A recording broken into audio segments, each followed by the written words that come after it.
টানা 3 ম্যাচ জয়ের পর দুর্বার রাজশাহীর মালিক বললেন, আমরা সবসময় বোনাস দেই। এবারের বিপিএলে সবচেয়ে আলোচিত দল কোনটি? সহজ উত্তর, দুর্বার রাজশাহী। ফ্র্যাঞ্চাইজিটার ব্যবস্থাপনা পরিচালক শফিকুর রহমান বিপিএলের অন্যতম আলোচিত ব্যক্তিত্ব। খেলোয়াড়দের টাকা পয়সা আর হোটেল বিল বাকি রাখেন। এই বিতর্কের জেদ তো এখনও কাটেনি।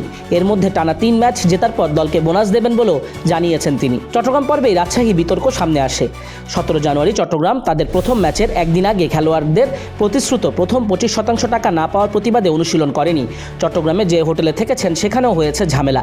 এরপর সেখান থেকে সর্বোচ্চ ছাড়ে হোটেল বিল পরিশোধ করে তবেই ঢাকায় ফিরতে পারে রাজশাহী কর্তৃপক্ষ।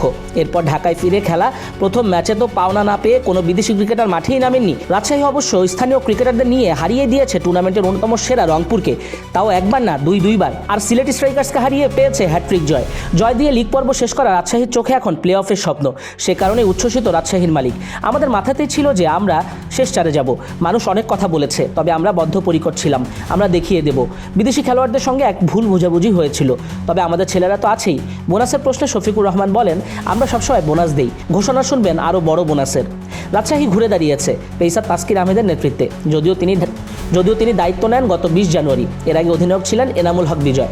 বর্তমান অধিনায়ক তাসকিনের প্রশংসা করে শফিকুর রহমান বলেন, অধিনায়ক হিসেবে তাসকিন পারফেক্ট। আমরা তো এই পরিকল্পনাই করেছিলাম, অর্ধেক করবে একজন, এক জায়গায় যাব, আরেকজন অর্ধেক করে শেষ করবে। সবার সঙ্গে কথা বলে ক্যাপ্টেন্সি পরিবর্তন করেছিলাম, কি করলে ভালো হয় আমরা করেছি এবং সফলও হয়েছি। গ্রুপ পর্বে রাজশাহীর সব ম্যাচ এখন শেষ। 12 ম্যাচে তারা জিতেছে 6টাতে। এখন তারা তাকিয়ে খুলনা টাইগার্সের দিকে।